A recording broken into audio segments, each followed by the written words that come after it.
Madame, Monsieur, bonsoir, bienvenue dans Question Éco. Au menu ce soir, l'export et la prochaine loi de finances. Tout d'abord, nous dresserons un état des lieux du secteur de l'export en compagnie de Hassan Sentissi, président de l'Association marocaine des exportateurs, la SMEX.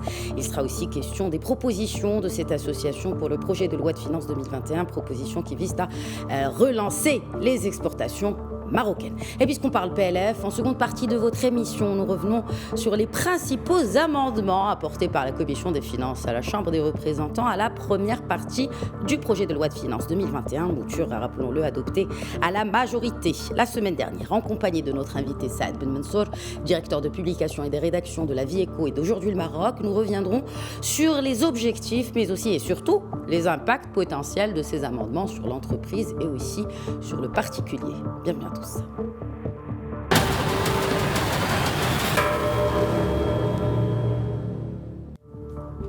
Durement impactés par la crise Covid-19, les exportateurs ont proposé une série de mesures pour le projet de loi de finances 2021. L'Association marocaine des exportateurs, la SMEX, appelle dans ce registre à rétablir le dispositif incitatif pour les entreprises exportatrices et ce, afin bien sûr d'attirer davantage d'investissements. Les détails dans ce récit de Ala Benali. Les entreprises exportatrices de produits ou de services devront être totalement exonérées de l'IS pendant 5 ans consécutifs.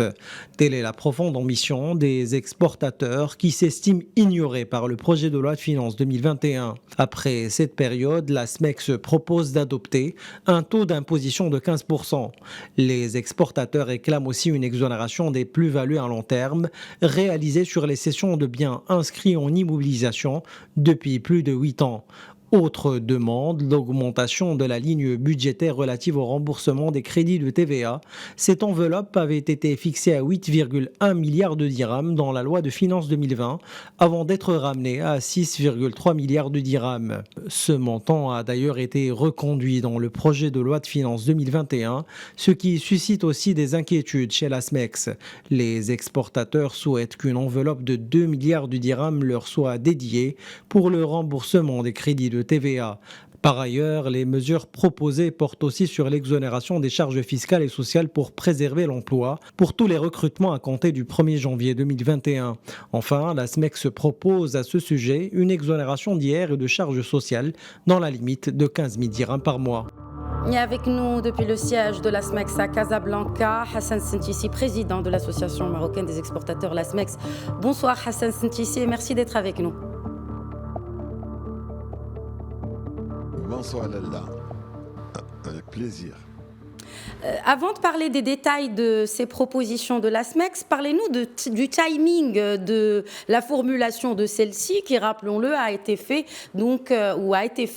la semaine dernière, soit à quelques jours du vote de la première partie du PLF à la Chambre des représentants. Voyez-vous, nous n'avons pas tardé, quelque part, nous n'avons pas attendu le vote de la première chambre pour préparer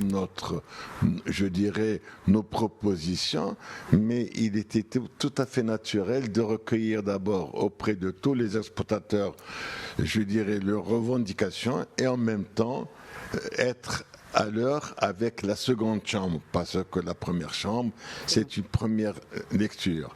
Donc, quelque part, je crois que nous sommes à point nommé pour émettre nos demandes pour rectifier, dans la mesure du possible, la loi de finances de 2021. Justement, pourquoi l'association, pourquoi vous, en tant que représentant des exportateurs, vous vous sentez délaissé dans ce projet de loi de finances 2021 ? Écoutez, c'est pareil, même en 2020, voyez-vous, nous avons subi les mêmes problèmes. J'ai l'impression que le ministère des Finances n'a pas encore encore cette fois-ci ériger l'exportation parmi les priorités du gouvernement malgré les promesses, et je pense que c'est un tort parce que quelque part, sans la devise ou sans les devises ou sans plutôt les exportations qui génèrent de la devise, écoutez, je ne sais pas comment un pays peut se rester debout, voyez-vous. C'est pour cela que déjà en 2020, nous avons été occultés et encore une fois, nous subissons le même sort, ce qui est vraiment pas normal. Non, avant de commencer, j'aurais voulu un message, n'est-ce pas, puisque je profite du passage à Midi 1 TV pour exprimer le soutien de la SMEX à Sa Majesté le Roi, que Dieu le glorifie, pour l'intervention des forces armées royales au poste frontalier d'El Gagaret, ce qui contribuerait à la dynamisation des exportations vers les pays frères Afrique. Je vous dirais que c'est arrivé à point nommé parce qu'il s'agit d'exportation du Maroc vers le monde entier et plus particulièrement vers l'Afrique, très chère à nous tous. Très bien, Hassan Sintisi. Et si on revenait un peu sur un état des lieux du secteur, selon Mohamed Ben Chaboun, ministre de l'économie et des finances, il y a eu amélioration, bon, toutefois relative, de la demande extérieure adressée au Maroc, en sachant que les exportations ont enregistré une hausse de 6,8% en août par rapport à la même période de l'année dernière. Quelle visibilité, Hassan Sintisi, sur cette demande extérieure de votre, bien sûr, retour par rapport aux professionnels de l'association? Effectivement, il y a eu une légère amélioration, voyez-vous, sauf pour l'aéronautique. Je dirais, sauf pour l'aéronautique, une légère amélioration de l'ordre de 2 à 3%, mais c'est pratiquement insignifiant par rapport à ce que nous aspirions. D'autre part, il y a un autre secteur qui a connu beaucoup d'importations, c'est l'agroalimentaire. Nous avons importé beaucoup plus que le mois dernier, voire l'année dernière. C'est à la même époque. C'est pour cela qu'il va falloir qu'on améliore nos exportations pour équilibrer, si vous voulez, ce que nous devons faire. Oui, ce qui nous amène à cette question de la préférence nationale et du Made in Maroc, justement. Et si vous deviez partager peut-être avec nous, Hassan Sintisi, la vision des exportateurs plutôt de ce Made in Maroc, quelle serait-elle?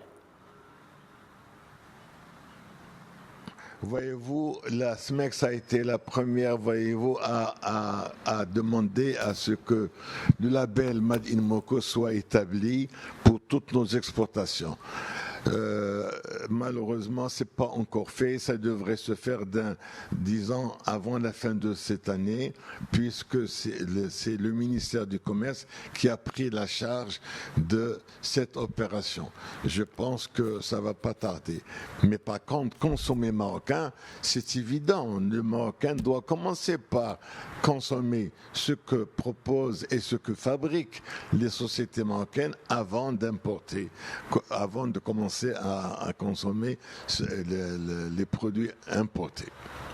Et quelles sont, selon vous, certaines de vos propositions qui vont dans ce sens de privilégier le produit fabriqué au Maroc et aussi également pour relancer ces exportations, élargir un peu ce spectre de l'export au Maroc?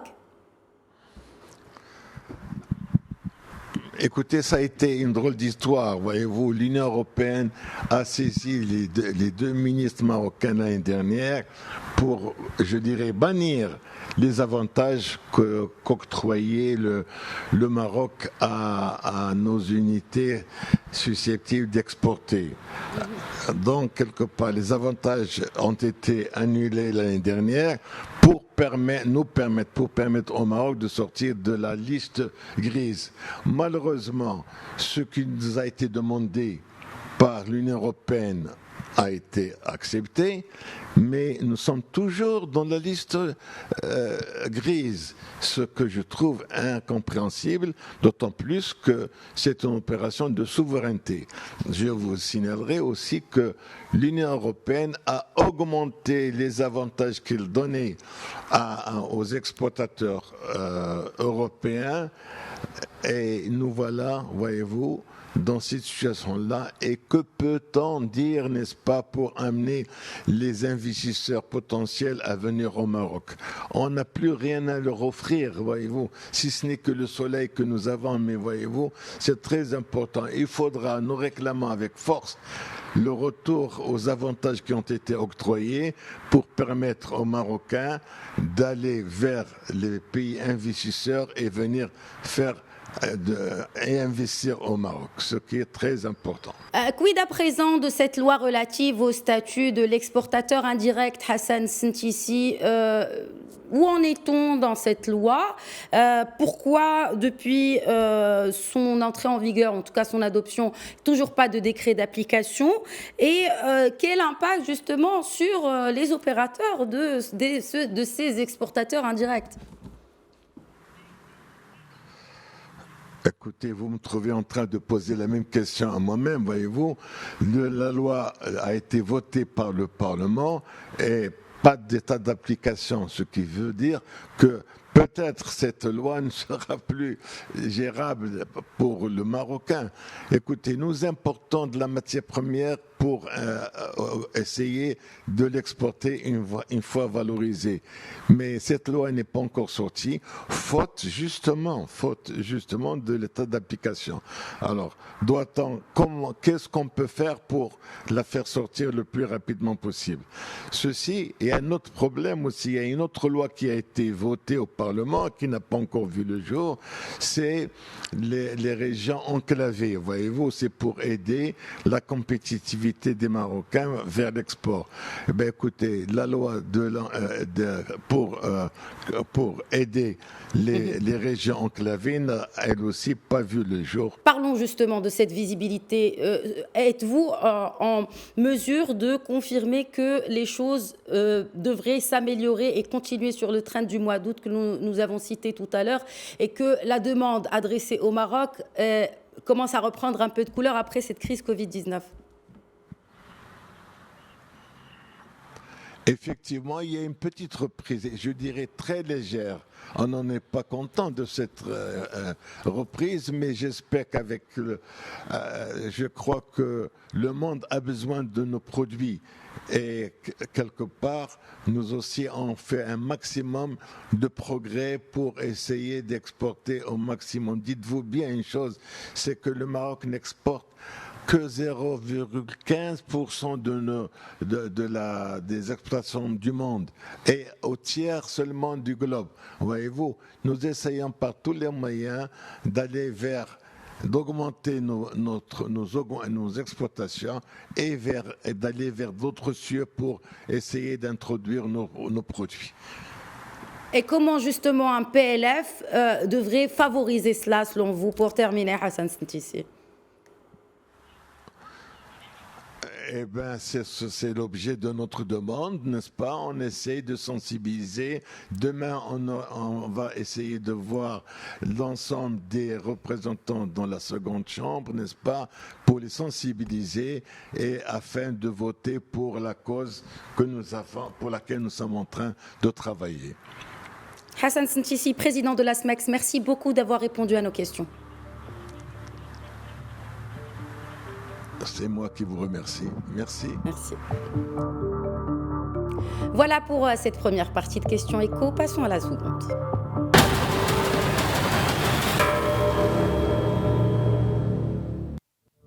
Et toujours dans notre couverture de ce PLF 2021, bien sûr, la Commission des finances et du développement économique à la Chambre des représentants a adopté la semaine dernière à la majorité la première partie de ce projet de loi de finances 2021. Une adoption qui a été faite après l'introduction d'une série d'amendements. Voici l'essentiel de ces derniers avec Ala Benani. Dans la liste d'amendements de la majorité, la contribution de solidarité est le premier changement qui interpelle. Le seuil de son application passe désormais à 20 000 dirhams le mois pour les personnes physiques. Toutefois, le taux d'imposition de 1,5% n'a pas changé. Pour les entreprises, l'imposition sera applicable dès 1 million de dirhams de bénéfices nets contre 5 millions de dirhams proposés par la version initiale du projet de loi de finances 2021. Pour ce qui est des pénalités, amendes, majorations et frais de recouvrement des créances publiques d'avant le 1er janvier 2020, elles seront annulées totalement ou partiellement. Aussi, afin d'encourager davantage l'emploi des jeunes en CDI, la Commission des finances a validé une nouvelle formule selon laquelle l'exonération sur l'IR sera étalée sur 3 ans contre 2 ans initialement. De même, la limite d'âge des bénéficiaires a été portée à 35 ans contre 30 ans auparavant. En ce qui concerne les acquéreurs de logements, la réduction des droits d'enregistrement sera prolongée jusqu'au 30 juin 2021 et le montant de la base imposable sera augmenté à 4 millions de dirhams au lieu de 2,5 millions de dirhams. D'autres amendements se sont penchés sur le régime de l'auto-entrepreneur ou encore sur la surtaxation du tabac et de l'alcool pour préserver la santé des citoyens. Avec nous depuis Casablanca, j'ai le plaisir d'accueillir Saad Ben Mansour, directeur de publication et des rédactions de La Vie Éco et d'Aujourd'hui le Maroc. Bonsoir Saad Ben Mansour, merci d'être avec nous. Bonsoir Khadija. Alors, que faut-il retenir? On vient d'entendre bien sûr toutes ces mesures, ces amendements qui ont été apportés par cette commission des finances, mais que devrait-on retenir d'essentiel? Ce qu'on doit retenir, je pense, d'essentiel, disons que pour un projet de loi de finances, surtout, particulièrement celui de 2021, qui est comme tout le monde le sait, sous le signe de la relance, une relance importante et primordiale, on peut retenir d'abord que il y a des amendements qui confortent un peu cette direction qu'a pris le gouvernement. Dans le sens où on cherche à relancer, à aider les entreprises à repartir, le secteur privé, bien sûr, essentiellement. On essaie de donner toutes les chances au secteur privé de relancer, de réinvestir, de créer plus d'emplois. Je citerai par exemple l'amendement qui a consisté à réduire le droit d'enregistrement, par exemple, sur les actes de constitution ou d'augmentation du capital des sociétés. C'est une façon d'aider et de faciliter aux entreprises, aux entrepreneurs, la création d'entreprises qui, justement, demain vont produire, vont créer des emplois, etc. Pour certains opérateurs économiques, bien naturellement, durement impactés par cette crise Covid-19, eh bien, ce PLF ne répond pas à leurs doléances. Ne répondrait pas en tout cas. Oui, mais c'est certain. On vient d'ailleurs d'entendre le président de la SMEC, Sir Hassan Sintissi, que je salue au passage. Bien sûr, vous savez, moi je pense que dans une loi de finances, de manière générale, il est difficile c'est vrai, de répondre à toutes, mais de manière exhaustive à toutes les attentes.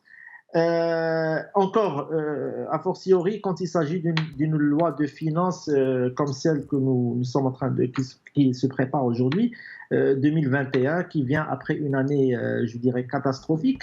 Oui, beaucoup d'opérateurs pensent effectivement, et on a eu nous aussi à avoir ce type de remontée, que l'encouragement de la relance aurait pu être encore plus prononcé et plus franc. Bon, maintenant, il y a encore le passage à la deuxième chambre. Qui va commencer. La chambre des conseillers. Et je pense que le secteur privé, les opérateurs, les associations professionnelles vont mettre toute leur énergie dans ce dernier round pour justement... Le débat, Saad Ben Mansour, n'est pas terminé. Vous avez cité, bien sûr, et nous l'avons suivi en première partie de l'émission, l'exemple des exportateurs. Il y a aussi l'agriculture, les professionnels de l'agriculture qui ont exprimé leur mécontentement par rapport à ce PLF qui, encore une fois, en tout cas, ils prétendent que ce PLF ne s'adresse pas à leurs besoins et à leurs urgences non plus. Finalement, le débat est loin d'être terminé autour de ce PLF 2021. Exact. Et puis, il faut savoir que c'est vrai, je vous l'accorde, sur la partie... D'ailleurs, on a eu, il y a, je pense, si mes souvenirs sont bons, une dizaine de jours ou 2 semaines, toutes les, je dirais, représentations habilitées du secteur agricole confondues, s'étaient mises ensemble pour justement adresser au chef du gouvernement et au gouvernement et au ministre des Finances. Je me rappelle, c'était un écrit, une correspondance assez franche, où il parlait justement, où il dénonçait le fait que ce projet de loi de finances les a un peu, pas un peu, peut-être beaucoup déçus, les a exclus des mesures d'accompagnement. Bon, maintenant, il leur reste la deuxième chambre justement pour rattraper ce qui est encore rattrapable, je dirais. Toujours dans le cadre des mesures pour l'entreprise, il y a cette nouvelle amnistie sur les pénalités et majorations. Selon vous, Saad Ben Mansour, est-ce une bonne nouvelle pour la régularisation ou un pas en avant vers un peu plus de régularisation, selon vous? Cet amendement dont vous parliez, Khadija, en fait, il n'est pas le seul. Il y a un certain nombre d'amendements qui vont dans le sens à aider les opérateurs, le plus d'opérateurs possible qui étaient dans l'informel à venir vers le formel. Simplification des procédures, il y a aussi un certain, on voit tout ce qui a été fait en termes de contribution professionnelle unifiée. Voilà, donc on a un peu allégé la procédure, on a facilité, on a rendu les choses un peu plus digestes pour avoir, parce comme je le disais, qui dit informel dit précarité, et on a vu un peu ce que la précarité peut être lourde dans une conjoncture sanitaire difficile. Donc oui, il y a beaucoup de mesures pour justement combattre l'informel. Alors, est-ce que vous pensez que ceux qui ont opté ou qui avaient opté pour le report, n'est-ce pas, de leurs échéances fiscales à cause des effets bien sûr de cette crise Covid, s'ils ne sont pas en mesure, ou seront-ils en mesure justement d'honorer leurs créances dans les délais pour 2021? Écoutez, il y a quand même un délai, il est aujourd'hui clair. J'imagine que tout ce qui va suivre après, c'est-à-dire d'abord il faudra attendre que la loi soit votée de manière définitive à la deuxième chambre. Beaucoup de choses peuvent arriver dans la deuxième chambre, et on le sait, en deuxième lecture, il se peut qu'il y ait des modifications. Maintenant, l'État, le gouvernement sera certainement appelé à accorder quand même des circonstances atténuantes, à être plus souple dans le traitement de ce dossier-là, parce que tout le monde le sait, c'est une année qui a été difficile pour tout le monde, pour les entreprises, pour les ménages, pour les particuliers. Donc certainement, moi, j'imagine qu'il y aura quand même un peu plus entre guillemets, de tolérance et de souplesse. Terminons avec les mesures qui sont destinées cette fois aux particuliers, et notamment ce changement, cet amendement sur cette contribution professionnelle, ou plutôt cette contribution solidaire, pardon. Selon vous, est-ce que le fait d'avoir changé le seuil pourrait changer quelque chose? Est-ce qu'on ne perdrait pas disons, en nombre, en volume? Mais aussi, il y a cette question qui est posée aujourd'hui sur la table de taxer les plus fortunés, plus une espèce d'impôt progressif. Écoutez, il y a quelques années, je vous rappelle qu'il y a eu un grand débat sur ce qu'est la classe moyenne au Maroc. Et certains disaient, est-ce que c'est 10 000, est-ce que c'est 15 000, est-ce que c'est 5 000? Je me rappelle d'un chiffre qui était à un moment donné un peu fantaisiste, de 5 000 dirhams. Aujourd'hui, le fait de relever le niveau de taxation au lieu de 10 000 proposé à 20 000 dirhams, moi je ne pense pas que ça soit quelque chose de déconnecté de la réalité, parce que un revenu de 10 000 dirhams n'a pas le même sens et n'a pas le même poids selon les villes. Donc, il était évident que 10 000 dirhams dans une ville comme une agglomération comme Casablanca ou comme Tanger, hein, chez vous, ou comme dans des grandes villes, ce n'est pas forcément, c'est-à-dire un ménage qui est aisé pour pouvoir, je dirais, contribuer. Cela dit, tout le monde devrait contribuer, c'est tout à fait normal, mais chacun à sa façon et à sa mesure. Maintenant, l'économie est une sorte de jeu à somme nulle. Ce qui ne va pas être, il ne faut pas voir dans ce relèvement comme étant des recettes, un manque à gagner en recettes fiscales pour l'État. Hein. C'est, comme vous le savez, quand on fait un allègement de la fiscalité, au fait, indirectement, même directement, c'est donner du pouvoir d'achat aux ménages. D'accord ? Donc, c'est quand on dit aux ménages que, au fait, ce n'est pas 10 000 mais 20 000, mais les fonds qui allaient être, j'allais dire, mis par les ménages ou par les contribuables personnes physiques dans cette contribution, au fait, ces fonds iront naturellement soit vers l'épargne, soit vers la consommation. Donc, c'est du pouvoir d'achat. Hein.